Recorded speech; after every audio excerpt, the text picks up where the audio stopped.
I never really knew my grandmother. She was a housewife, always behind my grandfather. She dropped out of school at the age of 8. That was quite normal at the time.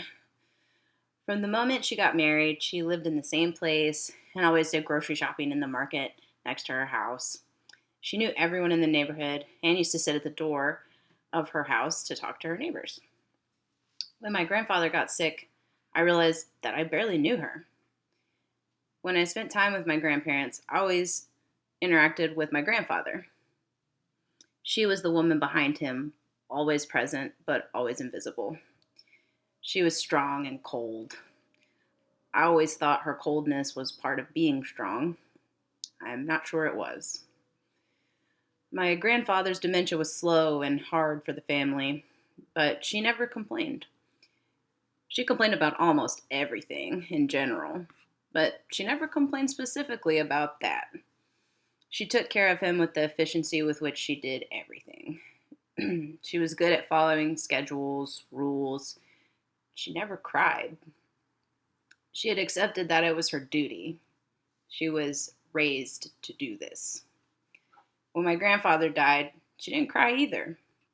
A new life was in front of her, and now that she was alone, she couldn't be invisible anymore. I'm not sure she liked that. She was not good with people, and she knew it. She barely showed appreciation for the people around her.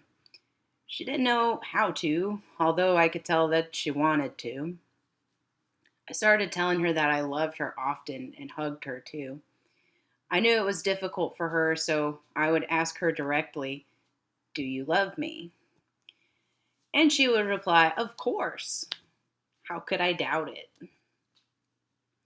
My father was always there for her. They did not have a warm relationship, though. My father was as cold with her as she was with him. They loved each other in their own way, I guess. One day I received a call. It was my aunt. I had to go home. My father had had a heart attack.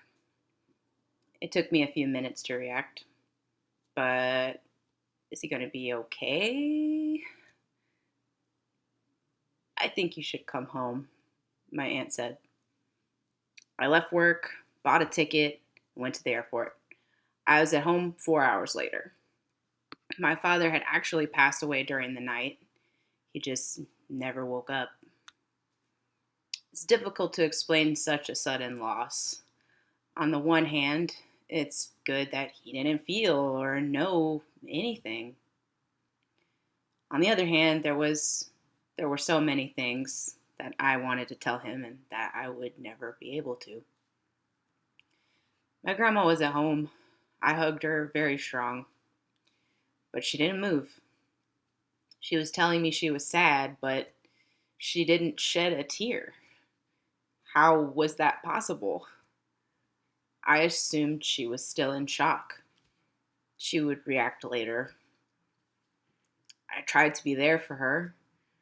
Days passed and we went through all the formalities: funeral, burial, paperwork. Still no reaction. Or maybe there was, but the intensity of it wasn't enough for me. A feeling of anger started growing in me. Why wasn't she crying? She just lost her son. I felt so bad for having these feelings. Who was I to judge how she was dealing with her loss? After a while, my grandma started complaining about a weird feeling in her stomach. We all thought it was anxiety, her way of externalizing the pain of her son's loss. She also started having deglution problems and issues eating. Doctors started looking into it, and a few months later, she was diagnosed with a very advanced stomach cancer. That hurt me again very much. I had explained her lack of emotion with the inability to express it, and that anxiety was the proof. The cancer diagnosis diluted that explanation, and the pain of my father's loss came back, together with the sadness that the news brought us. She had only a few months left to live.